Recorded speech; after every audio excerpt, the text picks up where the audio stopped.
গত কয়েক সপ্তাহে আশঙ্কাজনক হারে বাড়ছে হাম আক্রান্ত শিশুর সংখ্যা, যার মধ্যে অনেকেরই মৃত্যু হচ্ছে নিউমোনিয়া বা ডায়রিয়ার মতো জটিলতায়। জনস্বাস্থ্য বিশেষজ্ঞরা বলছেন, নিয়মিত টিকা কর্মসূচিতে সমন্বয়হীনতা এবং ভিটামিন এ ক্যাপসুল বিতরণে দীর্ঘ বিলম্বই শিশুদের ঠেলে দিয়েছে এই স্বাস্থ্য ঝুঁকিতে।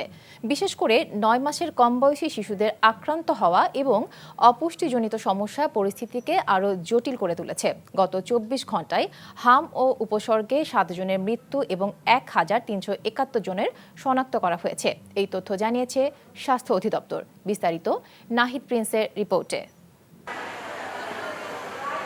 দীর্ঘদিন ধরে যে রোগটি ছিল প্রায় নিয়ন্ত্রণে, সেই হাম এখন নতুন করে আতঙ্ক ছড়াচ্ছে দেশ জুড়ে।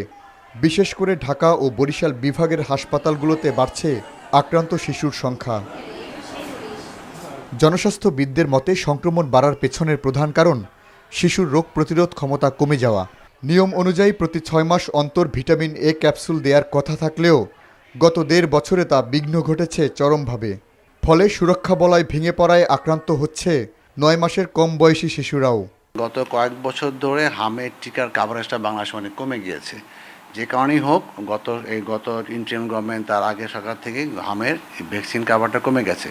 হাম থেকে বাঁচতে গেলে একটাই চিকিৎসা, সেগুলো প্রিভেনশন, অর্থাৎ হামের টিকা দিতে হবে, 95% কাভারেজ থাকতে হবে 2টা ডোজ মিলে। তা আমার এই জন্যই হামের, যেহেতু গত 2025-এ হামের কাভারেজ 2 ডোজে ছিল মাত্র অ্যারাউন্ড 60%, তার আগে আরটু কম ছিল। এই জন্যই হামের টিকা যেহেতু দেওয়া হয়নি, কম দেওয়া হয়েছে, সেই জন্য হামের প্রকোপটা বেড়ে গেছে। স্বাস্থ্য বিভাগের তথ্য বলছে, প্রাণ হারানো শিশুদের বড় অংশই অপুষ্টির শিকার। বিশেষ করে বরিশাল বিভাগে অপুষ্টির হার জাতীয় গড়ের চেয়ে বেশি হওয়ায় সেখানে হাম হয়ে উঠেছে প্রাণঘাতী। 6 মাস পর্যন্ত বা 9 মাস পর্যন্ত মার থেকে হামের প্রতিরোধটা বাচ্চারা পেয়ে থাকে, কিন্তু দুঃখজনক হতো এটা তার মানে মার থেকে ঠিকমতো বাচ্চারা এই হামের প্রতিরোধটা পাচ্ছে না। প্লাস বাংলাদেশে একটা জিনিস দেখবেন যে আমাদের এক্সক্লুসিভ ব্রেস্ট ফিডিং হারটাও কিন্তু কমেছে। আমার একটা যারা শুধুমাত্র বুকের দুধ খেয়ে থাকে এক্সক্লুসিভ ব্রেস্ট ফিডিং, তাদের কিন্তু হাম হওয়ার প্রবণতা কম থাকে। শুধু হাম না, অন্য নানা রকম রোগ যেমন তাদেরকে মুক্ত থাকতে পারে।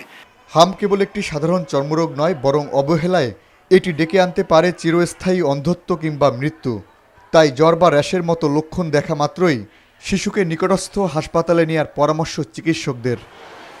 Nahid Prince, NTV news, Dhaka.